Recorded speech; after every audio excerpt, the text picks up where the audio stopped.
okay. Oh, Hello, hello. Hi, Claire. Thank you for joining me again. So, today, I know I hadn't given an advance warning because I've got a selection of honeys here that I want to do from Chile. So, I've got these two from Apicami, which is an apiary in the Andes just above Santiago that we went to visit.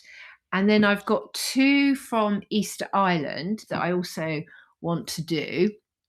And then when I was preparing, I know that when we got these two, Greg bought me these two honeys and they had a tasting at their apiary. So we had a tour to the apiary. So there was a whole busload of us beekeepers and we all went to see this apiary. And they had a honey tasting with like 5 or 6 honeys. And I was tasting them all and it's like, I mean, it was cold, it was wet, we were outside. So you didn't want to hang around, not like a proper tasting like we had yesterday with Kirsty. But there was one honey that I was like, oh, that's a bit different. And when I went in the shop, they had all these honeys this size. And I said, oh, what about, letter C or whatever it was, the honey that tasted really good? Only came in big pots. oh, So I was in the shop and I got the last big pot of this. And this is really interesting honey. And then meanwhile, Greg bought me a set, and I think I've got some more of these ones, these little ones. I think I got 3 or 4 of those, and then this big one, which is why we needed a big case to come back from Chile. And it's interesting because since we've been back from Cocos, I've got some big jars of honey, some from Turkey, and they're in our cupboard in the kitchen. And it's what I use. I've been eating them. And I had just in my head, I'd been thinking, oh, they're all from Turkey. Then today I remembered that I had a big one from this beekeeper in Chile. And so I looked in the cupboard and found it, and you could see I've been eating it. And I've just been looking it all up, and it's really, really interesting. So this is it's called Miel de Quillay, which is a tree that's found in Argentina, Chile, parts of Peru, and the bark, it's really rich in saponins. So the bark is used for pharmaceutical use. They'll extract materials from the bark, and it's used for, obviously for soaps and things like that, but particularly for skincare because it's really good for dry skin, eczema, dermatitis, dandruff, dry hair. So that's what the tree gets used a lot for. But it is gaining recognition as a really good honey. And oh, it's just lovely. So I've got this lovely little pot, again inspired by Kirsty yes. yesterday. I thought, right, I'll put it in a little tasting pot. And what's great with this, with honey analysis, is you can warm the honey in your hand, in the palm of your hand. So you can mix it round, which releases the aromas. And then the warmth of your hand will just sort of, just warm it to a temperature that you can then smell. You can get something, because when you take this from a cold cupboard, which is where it's been, you smell it and there's like nothing. But this has been sat now for half an hour and it's really starting to release some nice aromas. And you can get your nose right in it. And when you're testing honey or in the exams, you want to keep them covered so that when you remove your hand, you get a real pow of the smells. So it's sort of warming it up, having it covered, and then oh, oh, now what is interesting there was I just got a hit of jasmine, Mm. which I wasn't expecting, and I hadn't written that down from earlier on. But yes, that is the aroma in here, is jasmine. And when I was looking up to see what the tree looks like, it reminded me very much of the calophyllum tree because it has these little white flowers with quite large yellow sort of centers. And then, but this tree, the Quillay tree, has 5 large petals. Then in between the large petal, it has a long stringy petal. So it's quite an unusual flower. And the trees grow really, really, really quite large. So you've got that sort of waxy looking flower of a prehistoric tree, just like the calophyllum. Oh, and so that ties in with the jasmine because jasmine flowers are quite waxy, and they have that Yeah. sort of prehistoric scent. So yeah, wow. I'm really picking that up now as it's warmed up. So it's quite you can see where I've been mixing it up, it's gone quite pale. It has crystallized, so I'll show you in the jar. So you can see the difference in color actually. Yes. That's the same honey, but just warming it up in my hands and mixing it round. And in here, yeah, see, there's no jasmine at all in that. Yeah, can't smell it, but looks No. divine. Yeah, yeah, go on, sniff. um, so yeah, so it's interesting that when you do separate it, you get this lovely. Yeah, it really is jasmine. You know how jasmine has a bit of a it is a pungent smell, isn't it? It's Yes. you know, and you get that with this. So then with the honey, so it had crystallized with quite large crystals that didn't seem to have flavor. It's almost like the flavor is around the crystals, and the crystals are like just almost like water. They're a big crystal, but with no flavor in it. So when you taste it, the crystals stay quite hard, but it's the liquid honey around that you get the flavoring from. So I've broken down the big crystals, but there's still some in there that are quite like sand. And even when I roll it around with my tongue, they're very slow to break down, very slow to dissolve. Now the taste, I'm not a coffee lover, but No. I love the smell of coffee. And this reminds me of the smell, how you would imagine a really good milky coffee. It's that Mhm. kind of richness. So it is quite lactic, but it has that kind of caramel, bit of coffee.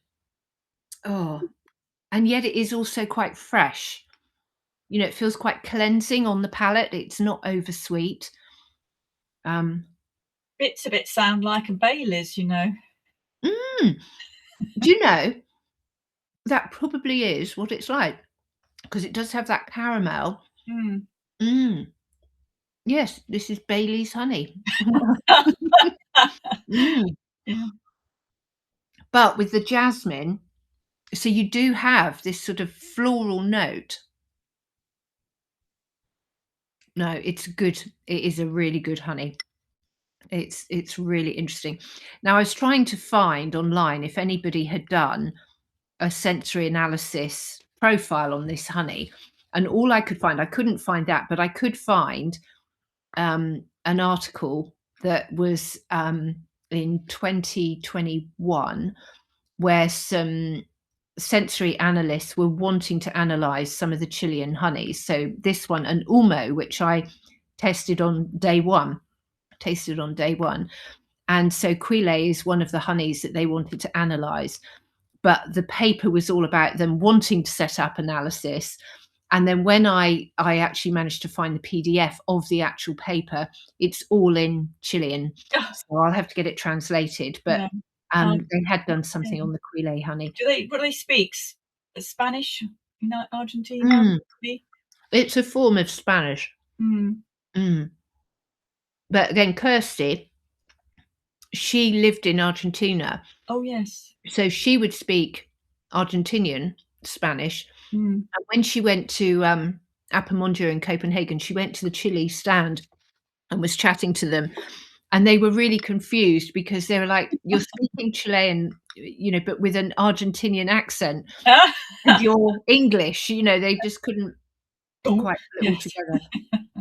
But yeah, no, this is it's a good honey. I can tell you're getting through that quickly.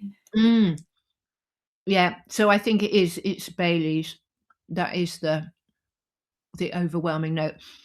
But it is, I do find the whole crystal formation really interesting, and how in some honeys you can have these crystals and they just dissolve. But this now, I've swallowed all the honey, but there's these bits of grit which are literally from the honey.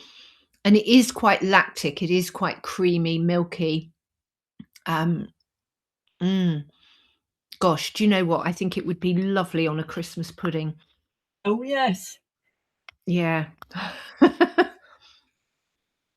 But what a nice thought to actually mix this in with a cream. So if you're not having alcohol, but you like that Bailey's note, and you, instead of making a sort of an alcoholic cream or butter to go with your Christmas dessert, to actually mix this honey, Yeah. that would be really good. Right, I think this now has to come out of our everyday eating honey cupboard and go in my special medicinal cupboard in the bee spa for clients when they come for healing, because that's a really special honey. And yeah, so there we go. And I will share some pictures of the apiary and the beekeeper. And they had a lot of hives, and it was really quite colourful as well, because they painted all their hives different colours. And Oh, because we were there in their winter, or very late winter, early spring, they had all the hives stacked up ready to go. So we got some nice pictures. But it's interesting. I am going to try the other honeys now and do a little bit of an analysis on them. But yeah, there was no picture of the flowers on that one. But all of these have got white flowers. yes. I But I presume, will look up.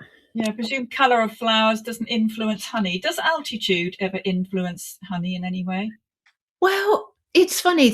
I had some high altitude honey from Bhutan, and that was really, really fine.